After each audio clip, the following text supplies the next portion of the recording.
Ce qui s'est passé en mer d'Arabie n'est pas un simple incident isolé, c'est un test grandeur nature pour l'Amérique face au monde entier. L'Iran n'a pas seulement fait une démonstration de force, elle a mesuré la réaction américaine au centimètre près. Le drone a été abattu, oui, mais seulement après avoir accompli sa mission et transmis ses données. La frappe est arrivée une fois la cloche sonnée, ce n'était pas un affrontement direct, mais une révélation en direct des limites du système de dissuasion américain. Ce qui effrayait toute la région s'avère éviter le tir plutôt que de le déclencher. Ici, l'équation s'inverse. Celui qui teste n'est pas celui qui craint, c'est celui qui répond avec prudence qui subit la pression. Cet événement délivre un message clair. L'Iran a touché un nerf sensible, et les États-Unis ont calculé 1000 fois avant d'agir. 6 vedettes iraniennes armées se sont approchées d'un pétrolier américain. Cette scène n'est pas seulement militaire, elle électrise les veines des marchés mondiaux. Un seul coup de feu dans le détroit d'Ormuz aurait paralysé l'énergie globale, car le déclencheur est relié au carburant de la planète entière. C'est pourquoi l'Amérique a calmé le jeu et opté pour la surveillance plutôt que pour le feu, car chaque balle aurait été comptée en dollars avant la poudre. L'Iran n'a pas livré une bataille, elle a joué sur les nerfs, en s'approchant de la ligne rouge sans la franchir, comme un couteau sur une gorge sans entaille. Le message est passé, nous pouvons toucher le nerf sans l'ouvrir. Au même moment, la Russie entre en scène, non avec un soutien verbal, mais avec une offre d'accueil pour l'uranium iranien. Le dossier nucléaire passe ainsi d'un terrain d'accusation à un espace de protection sous l'égide d'une grande puissance. Ce couverture russe n'est pas une courtoisie, c'est le retrait d'une mèche propre des mains de Washington. Trump voulait une frappe rapide, mais la réponse est venue de l'intérieur de ses institutions. Il n'y a pas de frappe sans riposte, toute étincelle équivaut à un incendie régional ouvert. Base, couloir, alliés, un feu qui se propage sur la carte comme de l'essence sur un sol chaud. Soudain, le langage de la force s'est mué en langage de la négociation. Celui qui demande des pourparlers au milieu de l'escalade n'a pas l'initiative, il calcule le coût de chaque pas. Téhéran a élevé le plafond et posé ses conditions depuis longtemps. Les missiles hors de la discussion, l'uranium hors des marchandages, et même le lieu des négociations doit être à l'abri des pressions. Celui qui fixe le cadre n'est plus celui qui imposait ses règles. Toute la région est en état de tension nerveuse, sans explosion mais sans stabilité, comme un moteur qui tourne sur place en attendant une erreur. L'Iran ne cherchait pas l'affrontement, elle cherchait des informations. Le drone n'était pas une arme offensive autant qu'une clé pour ouvrir les radars américains.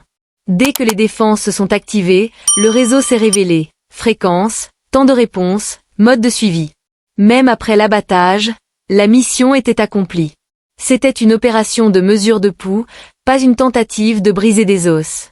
Dans les guerres modernes, celui qui lit votre système nerveux n'a pas besoin de vous frapper, il suffit qu'il sache comment vous réagirez.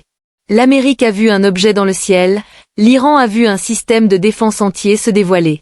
La différence est comme voir l'ombre versus voir la source de lumière. Cet événement s'appelle une reconnaissance sous le feu, un risque calculé avec un gain massif en données. Car dans toute confrontation future, le temps entre détection et réponse est désormais connu, ce qui retire une part de surprise. L'Iran n'a pas ouvert une guerre, elle a ouvert un dossier de données, et c'est plus dangereux qu'un clash direct, car l'information précède le temps et le missile. Cette phase a posé les bases, comprendre l'adversaire techniquement avant de l'affronter sur le terrain. L'Iran s'est approché d'un pétrolier américain sans appuyer sur la détente, un rapprochement mesuré, pas un combat.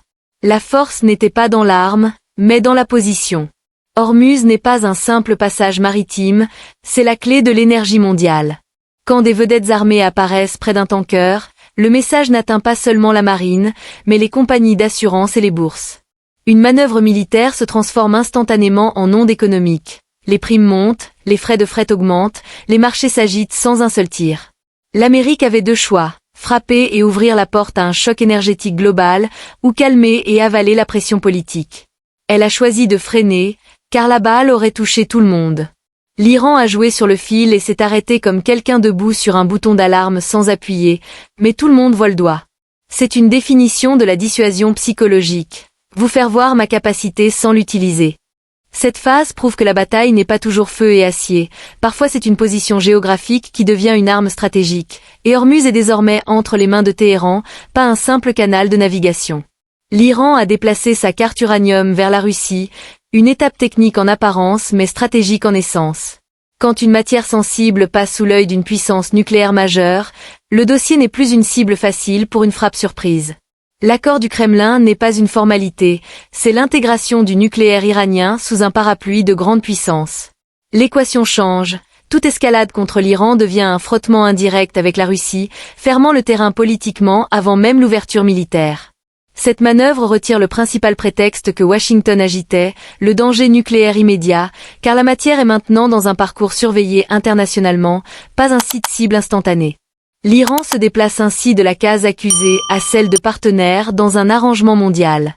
C'est transformer la charge. Au lieu que Téhéran soit sous pression, la pression se répartit sur des équilibres internationaux plus larges.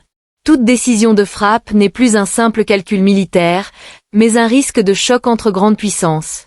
À ce stade, le conflit sort du Golfe et entre dans la salle des grands, réduisant les chances d'une frappe rapide et augmentant le poids des négociations. L'Iran n'a pas ajouté d'armes, elle a ajouté des couches de protection autour d'elle, un bouclier invisible qui opère en arrière-plan. La guerre électronique n'implique ni missiles ni fumée, pourtant des navires marchands se plaignent de perturbations dans la navigation. Les signaux GPS vacillent, les routes se brouillent, les capitaines doutent soudain de leurs yeux électroniques. Ce n'est pas une attaque classique, c'est un brouillage du sens de l'orientation. En mer, la perte de précision équivaut à un risque de collision, de retard et de coûts plus élevés. L'économie subit une pression sans déclaration de guerre.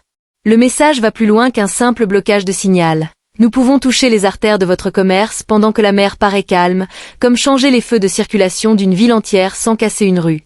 L'avantage de cette méthode est qu'elle reste sous le seuil d'une riposte militaire directe, dure à prouver, encore plus à contrer, mais l'effet est immédiat. Les compagnies de fret s'inquiètent, les assurances grimpent, les horaires se perturbent, les chaînes d'approvisionnement se tendent. L'Iran dit ici, pas besoin de fermer le détroit pour presser, il suffit de rendre la navigation incertaine. Cela déplace le conflit d'une fermeture de passage à un brouillage du passage. Cette phase confirme que le champ de bataille est devenu un réseau de signaux, pas seulement des eaux et des frontières. Celui qui perturbe le système de l'intérieur presse sans apparaître à l'image. Mais la Chine a fait le geste le plus lourd, augmenter ses achats de pétrole iranien. Ce n'est pas de la sympathie, c'est de l'oxygène économique direct pour les poumons iraniens. Cette étape signifie que les sanctions ne sont plus aussi étouffantes, car le plus grand consommateur d'énergie au monde dit en acte que l'approvisionnement continue. Toute pression américaine perd une part de son impact. Le marché mondial devient un terrain de clash non déclaré. Si les flux persistent, les prix se calment et la tension politique perd son arme principale. L'Iran comprend que Washington tolère une escalade militaire, mais pas le marché américain une nouvelle secousse énergétique. Cela transfère la bataille des porte-avions aux écrans de prix, de la mer au marché, du missile au baril. La Chine joue le rôle d'équilibreur silencieux, sans parti pris déclaré, mais une action qui réduit l'efficacité de tout étranglement économique, donnant à Téhéran un espace respiratoire plus long dans toute tension. Cette phase montre que le conflit n'est pas seulement qui frappe qui, mais qui survit le plus longtemps sous pression, et avec de grands acheteurs, on n'étouffe pas facilement. Ce qui s'est passé jusqu'ici reste maîtrisé, l'Iran retient ses alliés, pas d'ouverture de front complet, pas de portée maximale. L'escalade est encore en version limitée. Cela signifie que l'image actuelle n'est pas le plafond de la force, mais le minimum visible. Le Hezbollah n'a pas bougé à pleine capacité, les Houthis n'ont pas joué toutes leurs cartes, les autres arènes restent sous le seuil d'ignition totale. Le message stratégique est plus clair que tout discours. Si un frottement limité cause tant de tensions, imaginez quand tout entre en jeu. C'est une équation de dissuasion basée sur le potentiel, pas l'exécution. L'Amérique le calcule ainsi, toute frappe directe sur l'Iran pourrait déchaîner une chaîne de front, pas un seul, un saignement étendu, pas une frappe éclair. L'Iran n'a pas besoin d'utiliser toute sa force, il suffit qu'elle existe et soit mobilisable, comme un réseau électrique connecté à de multiples interrupteurs, chacun ouvrant un cercle de feu différent. Cette phase prouve que la dissuasion iranienne ne repose pas sur une arme unique, mais sur un entrelac d'arènes, rendant la décision de guerre non un bouton à presser, mais une série de portes. Ouvrez la première, les autres s'ouvrent seules. L'Iran n'a pas déclaré la guerre, mais annoncé sa capacité à contrôler le jeu sans toucher la gâchette.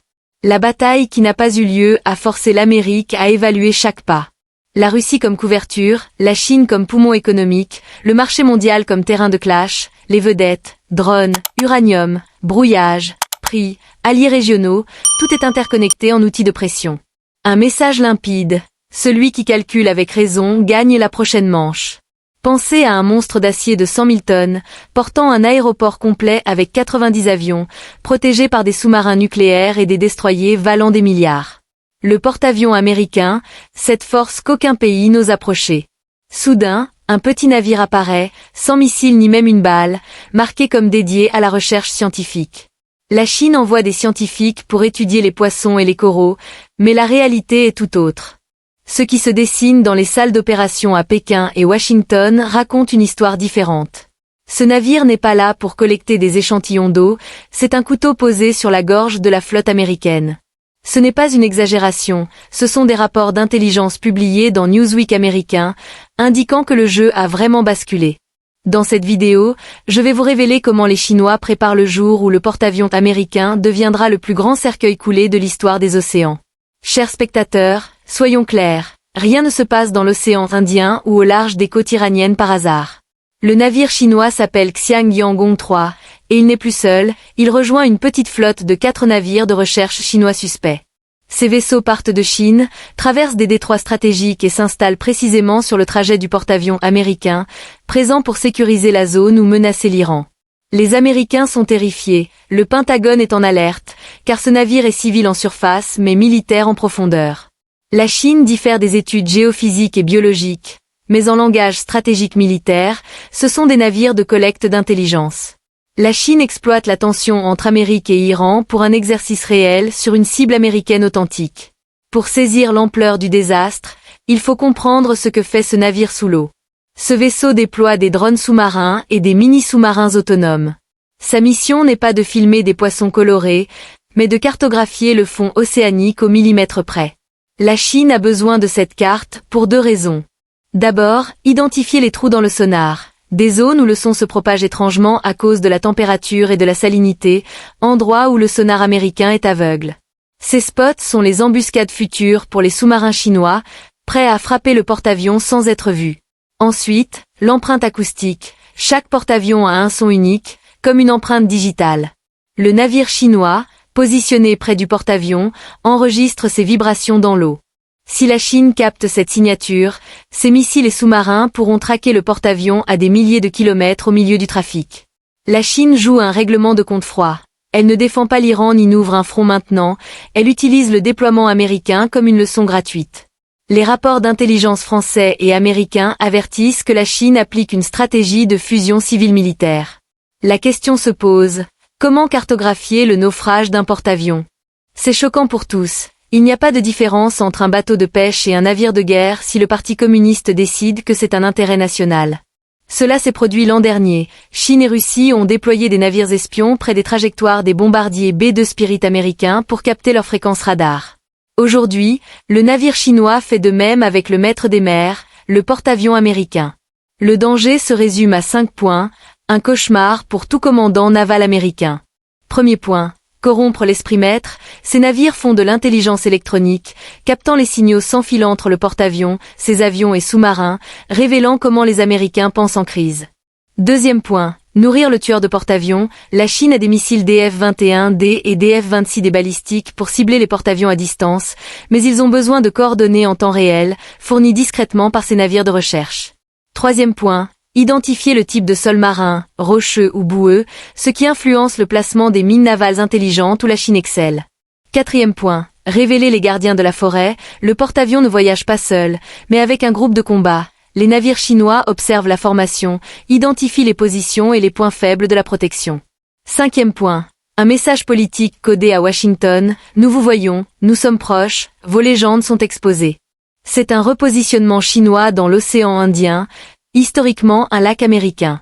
Dans le scénario terrifiant d'une guerre de main entre Chine et Amérique sur Taïwan ou la mer de Chine méridionale, les Américains enverraient des porte-avions pour dominer. Mais la Chine saurait où ils sont, par où ils passent, et où leurs radars et sonars faiblissent. Le navire qui paraissait inoffensif et scientifique sponsoriserait tous les missiles tombant sur la flotte. Ce n'est pas une théorie du complot, c'est la stratégie chinoise de déni et d'accès, en œuvre depuis 20 ans. Le monde voit le porte-avions menacer et rugir, mais peu voit le tueur silencieux qui le suit lentement et trace sa fin. La Chine ne joue pas au hasard, elle joue aux échecs, et le roi américain est littéralement en échec. La question qui tourne dans tous les esprits, l'ère des porte-avions est-elle finie? Une simple navire de recherche scientifique pourrait-il causer la défaite de la plus grande puissance et flotte militaire au monde? J'attends vos avis en commentaire, et n'oubliez pas de vous abonner à la chaîne et d'activer la cloche, car les coulisses regorgent encore de révélations. Ce qui se passe maintenant n'est pas une tension passagère ni des déclarations bravaches qu'on entend aux infos, nous sommes face à une partie d'échecs sur l'échiquier du Moyen-Orient, mais cette fois, le but n'est pas seulement d'échec au roi, c'est de renverser la table entière. À qui le tour?